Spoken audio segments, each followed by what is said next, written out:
shaped by centuries of British history. From state occasions to grand weddings, every aspect of their lives is governed by traditions. For the nation, they provide spectacular moments. Everything the royals do has symbolism, has significance. We take a look through the royal rule book from the very beginning. The traditions of birth. We have this tradition of royal women coming out of hospital, having just given birth, carrying the baby, having to look all happy. We examine the traditions of marriage. It was always a sort of belief that the prospective bride had to be a virgin. Diana obviously proved to be the ideal virgin. And those of grand state occasions. My lords and members of the House of Commons. The Queen does not come to the Commons. The last time a monarch came to the Commons was Charles I, and he rode his horse into the Commons and tried to arrest 5 MPs. We meet the photographer who spent decades covering royal traditions. I was actually witnessing history in the making, no question about that. And we shine a light on the modern royals who are shaking up the system by doing things their way. I loved that Meghan came out and really showed her post-bump. We reveal the moment Obama got it horribly wrong. You can see Her Majesty sort of look at President Obama as if to say, oh my gosh, what are you doing? And the incredible letters from Princess Margaret to Parliament when she nearly caused a crisis by breaking tradition. She said, I am particularly anxious that whatever may happen may not cause any embarrassment either to you personally or to the government. She knows everything is hanging on this. These are the secrets of the royal traditions. Royal traditions take centre stage in our nation.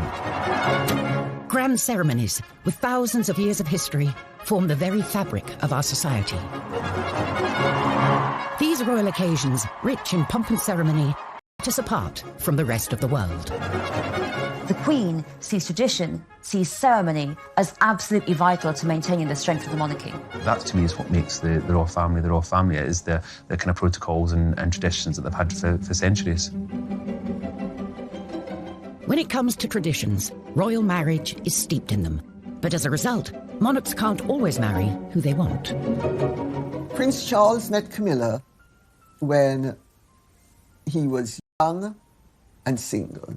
He was introduced to her through her flatmate. Camilla had been dating Andrew Parker Bowles, and then they split up in 1971. She then met Prince Charles. Apparently, she said, my great-grandmother was the mistress of your great-great-grandfather, so I think we have something in common. Romance blossomed, but as a royal... That whomever he married, who would be the next Queen of England, had to be a member of the nobility and had to be whiter than white. There was a sort of general belief that the heir to the throne should marry a virgin. The pressure for Prince Charles and really everybody else before him was huge. You know, there are all these, ticking of the boxes. Charles's cousin and godmother, Patricia Mountbatten, said Charles never actually asked the Queen for formal permission to marry Camilla, but if he had, I don't think it would have been allowed. Charles, no longer the young bachelor, under growing pressure to find the perfect bride. Enter the blue-blooded teenager, Lady Diana Spencer. She was young, she was from a good background, and it was insinuated that she hadn't had a lot of relationships before. There was pressure on him to get engaged and to get married, because at 33, he really had to produce an heir. He'd only met Diana 12 times before they got engaged, so was it really about love, or was he looking to fulfil his role as prince? Prince Philip did write a couple of notes saying, you've got to make up your mind, yes or no. You can't keep this girl hanging around. At 3 o'clock, Prince Charles and Lady Diana appeared for the first time in public. With the words of his father ringing in his ears, Charles bowed to tradition and quickly moved to close the deal. And I'm amazed that she's been brave enough to take me on. And I suppose in love. Of course. Whatever in love means. Particularly now, through the eyes of the 21st century, we watch that interview and just cringe because he either didn't love her or he didn't know how to tell her he loved her. In July 1981, the traditional fairy tale wedding played out in front of a global television audience of 750 million. But both, in fact, had reservations. A couple of days previously, Diana had had supper with her sisters, And she said, I don't think I can do it. I don't think I can go through with it. And one of them said, bad luck, Dutch, the nickname for Diana, bad luck, Dutch. Your face is on the tea towel now. You've got to do it. And she already at that point thought that Charles had a mistress in Camilla Parker Bowles, and of course, she was right. Tradition, which brought the two of them together, was not enough to save the marriage, which ended in separation in 1992 and finally came to a close in 1996 with divorce. The traditional way of doing things just didn't work. If Charles had been allowed to sort of pursue who he wanted and marry who he wanted, it would have saved Diana a lot of heartbreak, and it would have saved the whole family a lot of heartbreak. Coming up, the very special christening gown, passed down through every royal generation for over a century. The Honiton lace christening gown is the most wonderful symbol of royal tradition. And discover how Princess... That yes, she can marry him, that's fine, but she must lose her title and she will lose her position.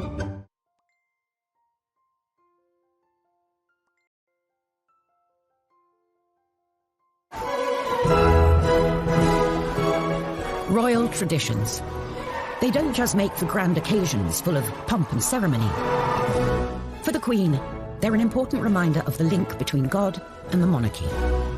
The Queen is head of the Church of England. She's Supreme Governor of the Church of England. She believes in her role, and believes in her role as being one for life. And for any royal, these traditions start from the minute you're born. The proud and now rested father was the first to arrive this morning. One wing of a hospital in West London has become synonymous with royal traditions when it comes to births. Prince George was born at the Lindo Wing, where his father was born and his uncle was born, and so many other royal babies have been born. Kent Gavin covered every Lindo Wing photo call for over 35 years, starting with Prince William. Well, we went down there, anything up to, I think it was about 2 weeks prior, because we weren't exactly sure of the date. Police had to put barriers up, and the roads were sealed off, and we used to chain our step ladders so that they could not be moved, and you wrote your name bit on felt, Kent Gavin, Daily Mirror, or whatever it was. Less than 2 days after arriving here, Prince, Princess and baby Prince emerged to the cheers of the crowd. It was over in minutes, you know, everybody shouting and screaming, but of course it was front page pictures. Kate and William carried on the tradition of the photo call on the steps of the Lindo Wing, whilst paying tribute to the past. We saw some lovely symbols that harked back to Charles and Diana. When Prince Louis was born, she wore that red dress, and quite similar to what Diana chose, coming out with Prince Harry. So there are nods to what has gone before, tradition-wise. The Duchess looked somewhat tired, but very happy in a beautiful red dress and high heels. I mean, we have this tradition now of women, royal women, coming out of hospital, having just given birth, carrying the baby, having to look all happy. Because, of course, previous to this, women had home births. The Queen had all of her 4 children at home, so you wouldn't actually have seen a royal woman, a royal mother, for some time in public. Newcomer to the family, Meghan, decided this was a custom she would sidestep. Meghan didn't want it at all. I mean, she's changed the rule book totally. I don't know whether she went and did it because just changing tradition. She didn't want to have that frenzy. Like Meghan, Julie Montagu married into the British aristocracy, and she doesn't see the appeal either.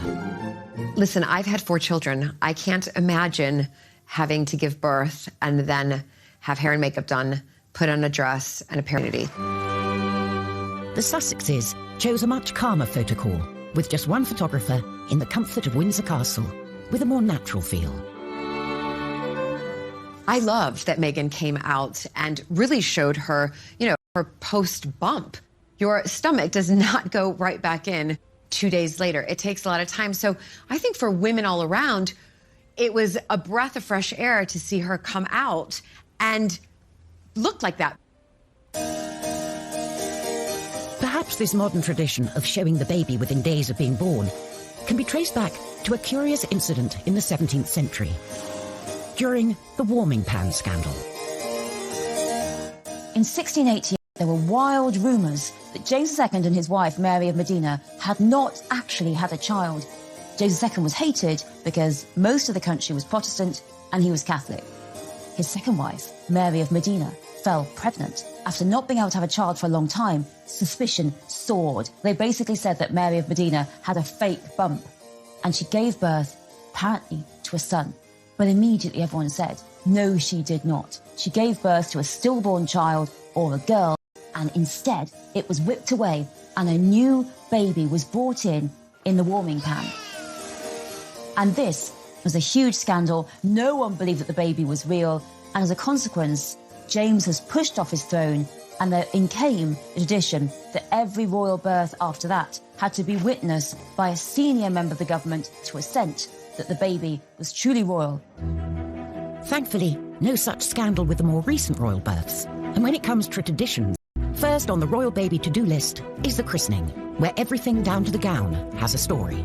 So the Honiton lace christening gown is the most wonderful symbol of royal tradition when it comes to royal babies. It was the christening gown that Queen Victoria and Prince Albert had made for their first child, Princess Victoria, for her baptism in 1841. Made of fine lace from Honiton in Devon, it was used as the christening gown for every king, queen and minor royal for 163 years, including our current queen, for her christening in 1926, and Prince Charles in 1948. Here is the first picture of His Royal Highness Prince Charles of Edinburgh, second in the line of succession, just 4 weeks old. Over 30 years later, he carried on the tradition with his own son. Granny was christened in this. Great Granny. And I was. But I was christened in this. Looks remarkably well despite it. The Victorian gown. Prince Edward and Sophie Countess Wessex's firstborn, Lady Louise, was wearing it. The Queen noticed that it was looking quite fragile, and she commissioned her dresser, Angela Kelly, to make an exact replica of it to be worn by future babies. And since 2004, the gown has been worn by every royal baby, right up till Archie. As well as the gown, a big part of the christening experience is the all-important pictures with the family. Kent Gavin was handpicked by the palace as the only photographer for Prince William's big day in 1982. On arrival at the palace, I was given a list of the running order to which I could expect the photo call to take place. And the first one was Diana and Charles, and the only thing was that William was crying his eyes out. But Diana had the solution to that on and off during the photo call, and that was to put her little finger in his mouth. About 3 minutes had taken place before that picture was taken because of William hollering and hooting. But then, as it was like military clockwork, the Queen came out, Philip, Queen Mother, just sat down perfectly posed. It had all been organised and rehearsed for us. But it was William who was stealing the show, obviously, because of his crying. And normally, we would have been present for those sort of pictures. This particular picture was the one that most of us ran on the front page. Many years later, William requested a copy of that picture, to which I sent him, and he sent me a very nice letter in reply. That was the last picture on the actual running order. And I walked across to the Queen. I said, "Excuse me, ma'am, but there is one very important picture missing, and that is the Queen Mother, the oldest and the youngest." And she went, goodness me, how we missed that. And she called out, "Mother, Mother," and she sat down there. Diana handed William over, and that magic, yes, wonderful picture. And of course the Queen was very grateful as well. She has a whole set of all of these pictures. Royal babies aren't just born into the Windsor family, but into an institution with hundreds of years of strict traditions. In the 1950s, a princess hell-bent on breaking with tradition rocked the establishment when she fell in love with the wrong man. When Princess Margaret was a young woman, she fell hopelessly in love with a member of the household, the equerry to her father, Group Captain Peter Townsend. He'd been a war hero, he was handsome, he was charming, but he was divorced. In 1953, Townsend proposed to the 22-year-old Margaret. But by law, as a member of the royal family under 25, Margaret needed the Queen was forced to make very difficult decisions with her own sister. As head of the church, the Queen felt she couldn't sanction the marriage. She asked Margaret to wait for 2 years, as at 25, the matter would then be up to Parliament. They knew that there was every likelihood that if they bought time, they might be able to sabotage Margaret's relationship with Townsend. But years later, the tradition-breaking couple are still together, and the relationship becomes a constitutional issue. Kate Williams is at the National Archives with files relating to the case, which remain top secret for 50 years. Princess Margaret's 25th birthday really begins this panic and this crisis in government. This letter is amazing. It's written by Margaret on August the 15th from Balmoral, about a week before she turns 25. She's writing to the Prime Minister and she says, I'm going to tell you of any personal plans for the next few months. She says, I am particularly anxious that whatever may happen may not cause any embarrassment either to you personally or to the government. She knows everything is hanging on this.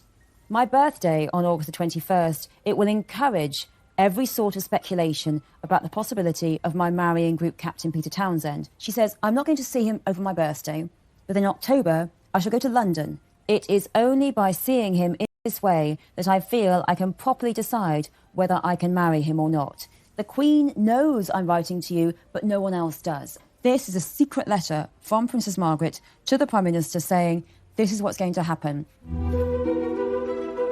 With the threat of this possible marriage very real, the government sprung into action. This letter is from the Cabinet Secretary, Norman Brooke, and it's written the day after her birthday, and it is advising the Prime Minister on what to do next. And he's saying, I am quite clear that this is not a matter for the Prime Minister alone, and crucially, it's not just the British government, it has to be the other Commonwealth governments. They all have to be consulted, and they all have to agree. With the seemingly impossible task of gaining Commonwealth consensus, the government set harsh conditions for Margaret. They say to her that yes, she can marry him, that's fine, but she must lose her title and she will lose her position on the civil list. So with absolutely no money or no status whatsoever, she really will be completely excluded. For Margaret, just 25, the cost of what she would lose by breaking with tradition was just too much. I would like it to be known that I have decided not to marry Group Captain Peter Townsend. For a princess, love is not straightforward in the 1950s. It becomes about politics, about religion, and about society itself. These days, divorce is no longer a reason for royals not to marry. For however, are still full of traditions. And the Victorians are responsible for a fair few. Queen Victoria chose to wear a white wedding dress, a tradition that has passed down through the generations. Up until then, royals and indeed commoners generally tended to wear coloured dressings. And the couple chose to have a wedding cake which had a topper on it with figurines of the bride and groom. There's a traditional role for the bouquet too. Their eldest daughter set another tradition when she picked some myrtle from Osborne House for her wedding bouquet. And again, it's something we've seen with both William and Kate and Harry and Meghan. The Queen Mother started her own tradition when she put her wedding bouquet on the grave of the unknown soldier in Westminster Abbey. Obviously, she lost her brother in World War I, so she was probably thinking of him. Traditionally, the royals marry in abbeys and cathedrals, like St. Paul's or Westminster. Charles and Camilla were forced to choose a more humble venue. Both Charles and Camilla wanted to have a civil service at Windsor Castle, but they were slightly dismayed to find out that if they had been granted a wedding licence by the local council, that means anyone could apply and get married at Windsor Castle for the next year. So they scrapped that. And it did mean that we had the heir to the throne getting married in a local registry office in Windsor with, before him, Mr. and Mrs. Smith, and after him, Joe Bloggs and Kathleen from down the road. There's one tradition the nation and the world looks forward to at any royal wedding. The wedding kiss, of course, is iconic nowadays. So many people will be surprised to know that, in fact, there have only been 3 royal couples who've kissed on the balcony at Buckingham Palace. There was Princess Diana and Prince Charles. They were the ones that really started that tradition. By the time Fergie and Andrew got married, of course, the crowd were waiting for the kiss. And they played up to the crowd and put their hands to their ears. And then the kiss carried on. Coming up, how the Queen's traditional meetings with her prime ministers were not always ones she enjoyed. Famously, she liked John Major. She didn't care for Margaret Thatcher. How the traditional method of royal execution went horribly wrong. So her head falls out of his grasp, drops onto the floor, rolls along. I mean, it's just horrific.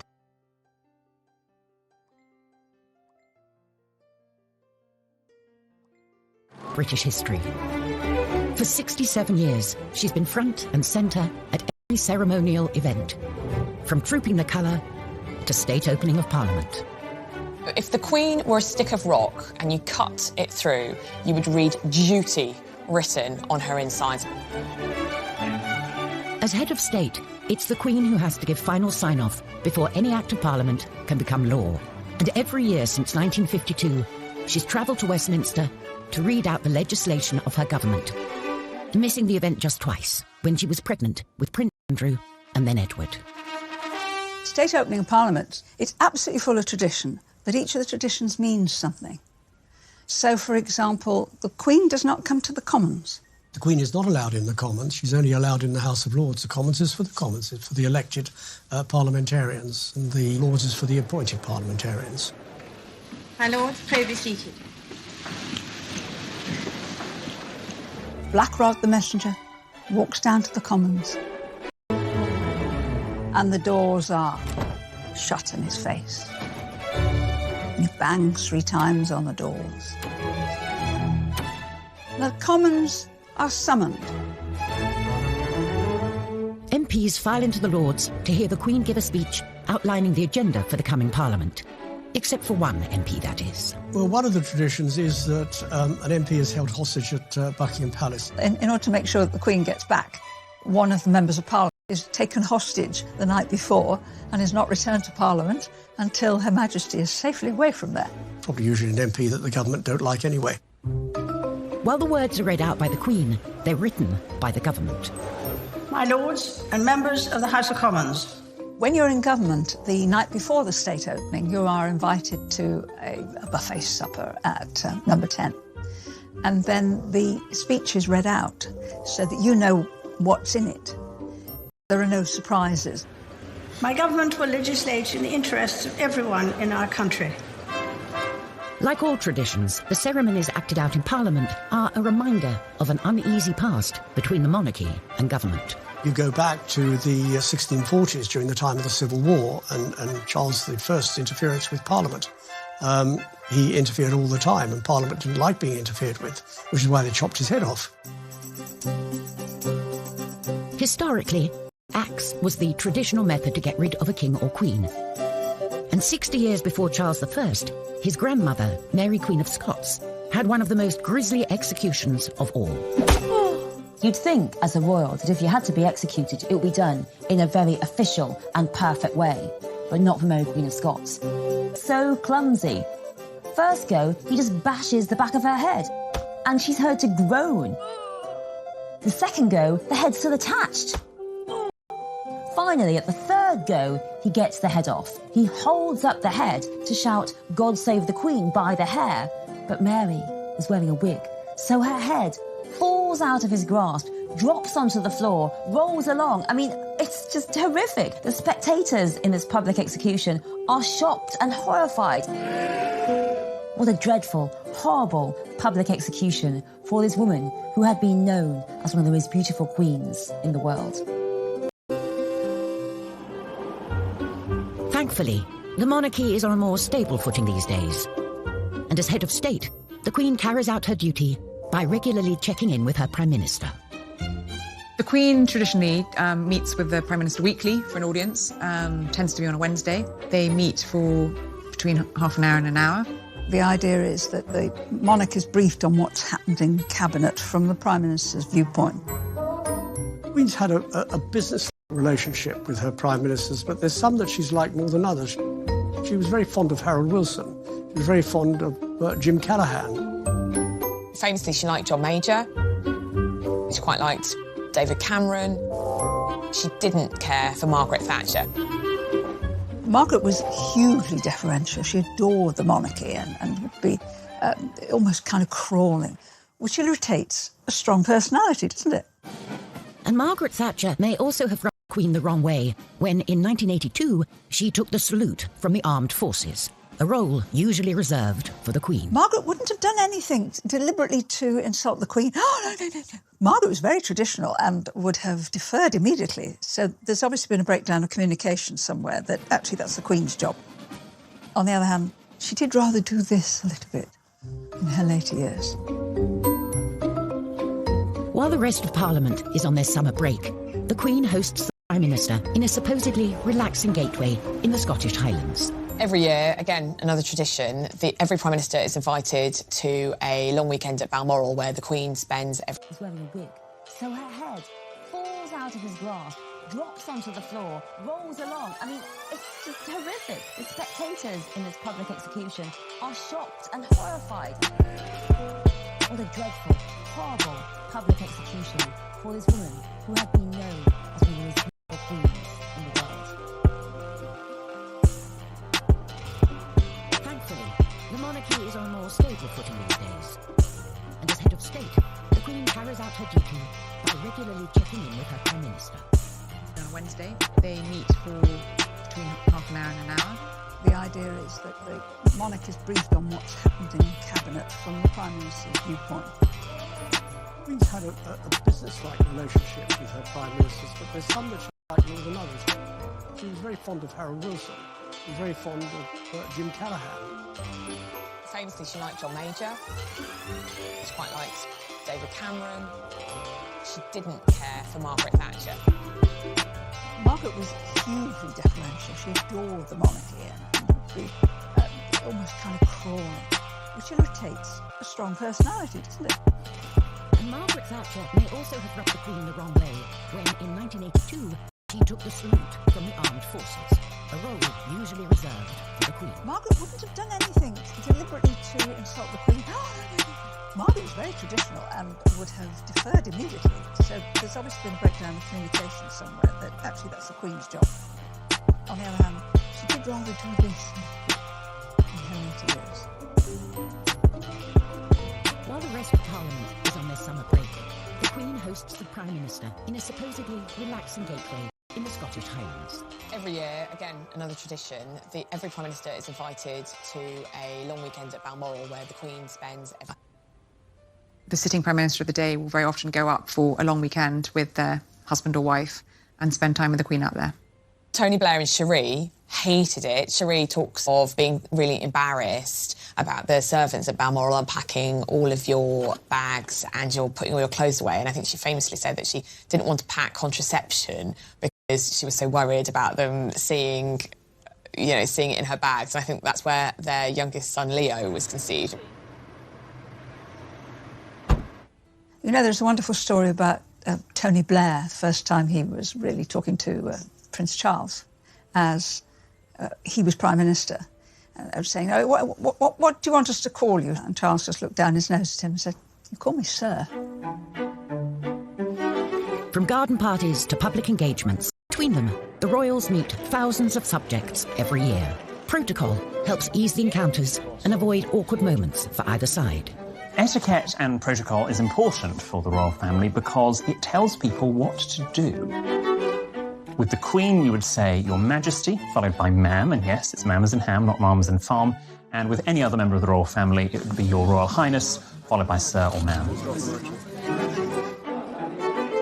If you're a British subject lucky enough to meet the Queen, you're expected to bow if you're a man and curtsy if you're a woman. Now, for men, it is not a bow from the waist at the end, like you would do at the end of a stage show. Now, for ladies, you would do a curtsy. You keep your hands by the side, as straight back, one foot behind the other, and just a gentle bob at the knees. You don't need to do a terribly deep, grand court curtsy, like Theresa May or Margaret Thatcher did. Totally fine 80 to 100 years ago, but today, just a small curtsy will do. We need to show the monarchy some respect. So when Her Majesty has finished interacting with us, if we are the ones leaving the conversation, we don't show our back. We don't just go, yeah, bye, and walk off like so. Instead, you take a few steps backwards before turning and walking away, trying not to show your back. Sometimes, even world leaders get protocol wrong. as President Obama demonstrated when he spoke over the national anthem during an embarrassing moment in 2011. To Her Majesty, the Queen. So President Obama has asked everyone to stand up. So far, so good. He says the words, Her Majesty the Queen. That's all he needs to say. Remember, it's a toast, not a speech. And then, just in that slight pause, To the vitality of the special relationship. the musicians start playing God Save the Queen. You can see Her Majesty sort of look at President Obama. To this blessed plot, this earth, this realm. And then Her Majesty herself breaks protocol. She actually interrupts the national anthem. The Queen. And says, oh, that was very kind, thank you. So she deliberately breaks with the etiquette in order to be more well-mannered. For the monarchy, a break with protocol is rare, but occasionally it attracts people who are rule breakers keen on shaking up the system. Princess Diana was kind of the ultimate royal rule breaker, really, because she dragged the royal family kicking and screaming into the 20th century.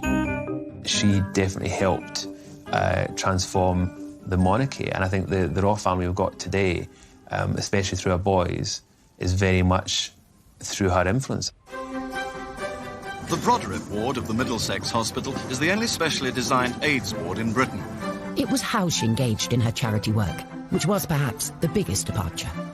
She was really the first royal we saw in public hugging children, putting children on her lap. When we did the HIV/AIDS campaign, we were tackling serious misunderstanding and prejudice. We had a disease that was rampant and that was killing people in a horrible way and for which there was no cure. She came, she sat on the bed to somebody who was dying of AIDS, she held their hand, and it made a difference. It really did. But this break with tradition came at a cost. By opening up more to the press and the public, she grew more vulnerable to the darker side of... A couple of weeks ago, and I got into a taxi, and two paparazzi pulled up at the lights. One got off the back of the bike, undid the cab door, and she fell into the well of the cab. And he said, this person, raise your head, I've got a mortgage to pay. She was in tears when she related that story to me. I just felt for her. Behind the scenes, the monarchy wasn't happy with the change Diana was bringing. She was viewed by many within the institution as someone who was shaking things up too much. We wanted something a bit more safe, a bit more homespun. And she said, no, these are the things that need attention. These are the things that need to be talked about. It wasn't just how the royal family operated that Diana changed. She also changed the traditional way in which royals dress. Designer Jacques Azaguri played a vital role in moving Diana away from traditional royal dress and transforming her into one of the biggest fashion icons on the planet. I was always excited to see her step out into my dresses. There was just something about her wearing my dresses, you know, the Princess of Wales. And also the process leading up to her wearing that dress was always so friendly, so comfortable and exciting. This is one of the first times that she kind of went a little bit modern. It was, I'd say, probably about 4 inches above the knee, which for a princess was very, very short. Red was one of her strong favorites. As you notice, it had a little opening down the front. She wanted to actually wear it to there, showing a little bit of midriff. Of course, we didn't allow her to. Another famous dress Diana wore during an important night in 1995, where she smashed a vengeful fist through every conceivable royal protocol. It was the night of the bombshell Panorama interview, in which she made a series of startling claims, including, there were 3 of us in this marriage. She called me actually 2-3 nights before the interview was going to go live, and she says, I need a dress. I've done an interview. I haven't said anything wrong, and I'd like to wear something really stunning and sexy. And I took 3 black dresses from the shop, because, you know, the royals are not usually able to wear black unless it's for mourning. But of course now she could wear any colour she wanted. We unzipped them out of the bag, and straight away she said, that one. And she wore this, attending. And again, the décolleté on here was very low for the time. Her birthday was coming up in July, and that's where we come to the birthday dress here. She was meant to be wearing another dress for the Tate centenary, but I think as a thank you to me, she actually wore this dress. This was Diana on her 36th birthday. It was really a time of her breaking away from her past, really, the traditions, the royal protocol, and moving on with life as she really wanted to live it. And sadly, that was the last time she was seen in public with, you know, a full evening gown.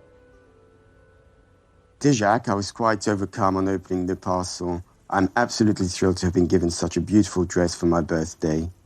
Thank you more than I can possibly say for making this day particularly special. Lots of love, Diana.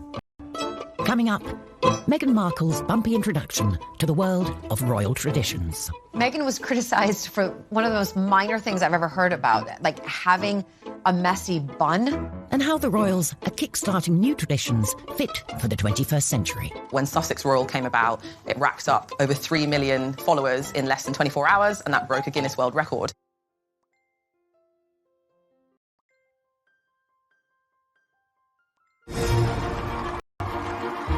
The British monarchy. For over half a century, through change and challenge, they've kept alive traditions celebrating our collective past. The Queen has been the absolute constant. She's lived through the swinging 60s, the miners' strike, the social media age, and she's still here.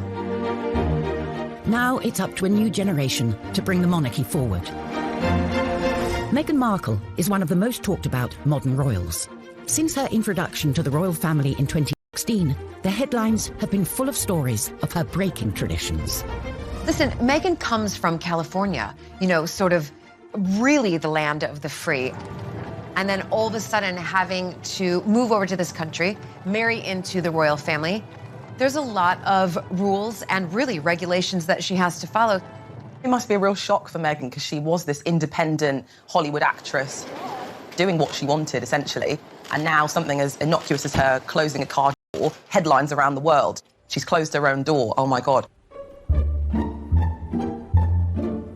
Meghan was criticized for one of the most minor things I've ever heard about, like having a messy bun. I mean, honestly, please find something else, because I actually thought that messy bun was really cool. Meghan shouldn't have worn black nail varnish. I mean, honestly, there is no protocol on what colour nail varnish. If anyone's criticising Meghan for not wearing tights, let me tell you something. Sarah Ferguson, Duchess of York, didn't wear tights. I was at an event as minister where she came to do an opening, and she turned up actually looking scruffy, which is a no-no, because the people who are there, they come to see the magic and the style and the grace of royalty. Kate, who stuck to the traditions rulebook, received the opposite criticism from Meghan when she was labelled robotic.